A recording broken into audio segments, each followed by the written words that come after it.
creaky arm. All right, hey, welcome. This is the introduction to the Intro to Motion Graphics course. A couple things we're going to learn here. So there's a couple things to talk about here before we get into the lessons that I think it's important to know.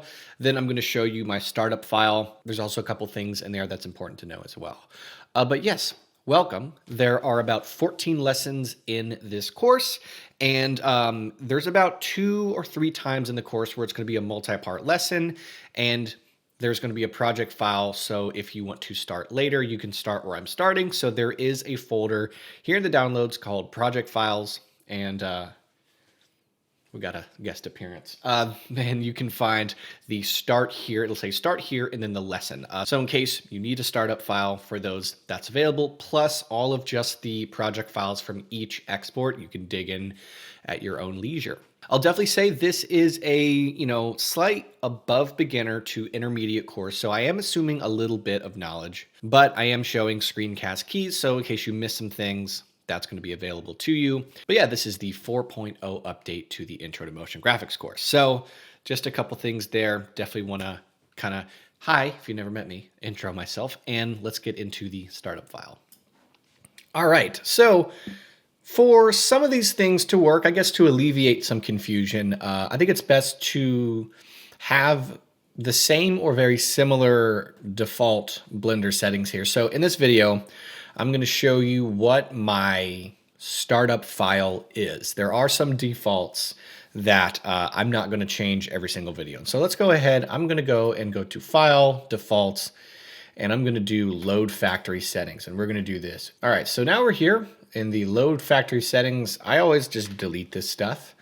And then we're going to go here to my Preferences and go to Interface. So Interface for me, I make this bigger. I really do this for you. You don't have to do that. But I do like my resolution to be high up. Now, I think the most important setting that you to know so that you don't pull your hair out in frustration in this course is here in the Animation tab. I don't have my default interpolation at Bezier. This course is all about looping animations, and the Bezier, or I guess Bezier, the Bezier keyframe will break that. I keep it at linear by default. 95% of my animations are linear, so I make that default. So this is the most important thing. I guess while watching this course, I would recommend setting it to default. If you like Bezier, I'd say once you're done watching the course, you can switch it back. But I think it's important because I'll be just setting keyframes and I won't be saying, hey, make sure it's linear. I'm just going to assume that it's already linear for you, so I don't have to keep saying that every single time because it'll get very, very repetitive. That's kind of the main thing here. On add-ons, the other thing is to have the Node Wrangler add-on enabled. So if you go to the add-ons and you type in Node, be sure to turn on the Node Wrangler. This is another thing where pretty often I'm going to say, hey, make sure you have the Node Wrangler on. But there are many times where I don't say that, and I think it's important. Make sure you have that on so when I say hit Control T, that it will work. But that's because this Node Wrangler add-on will need to be on. Those are the 2 things that I kind of don't repeat a bunch. On system, I am on optics. I'm going to be using the GPU. This course does have some cycles, does have some Eevee. And speaking of Eevee, let's head over to Eevee. So here in your render settings, I am here at the Eevee render engine.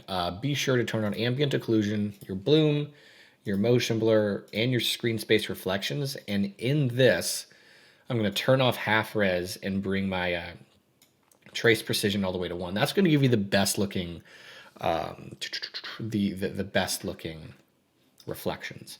Now in the color management, in the course, I think every single video I switched from AGX to Filmic.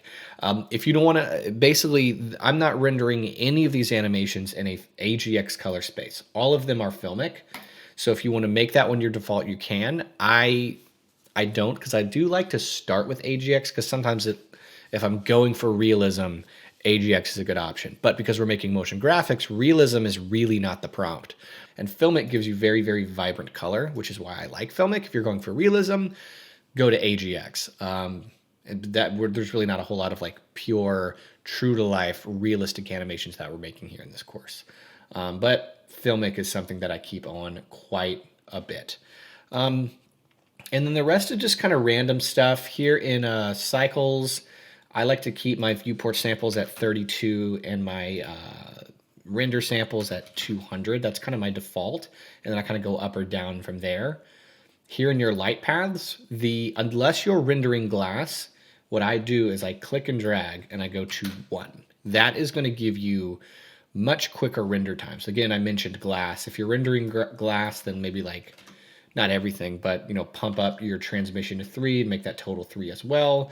Otherwise, your glass is going to be black because there's nothing bouncing around. But we also don't have very much glass in this course either. And then I turn off reflective and refractive. And then in my color management, I do very high contrast.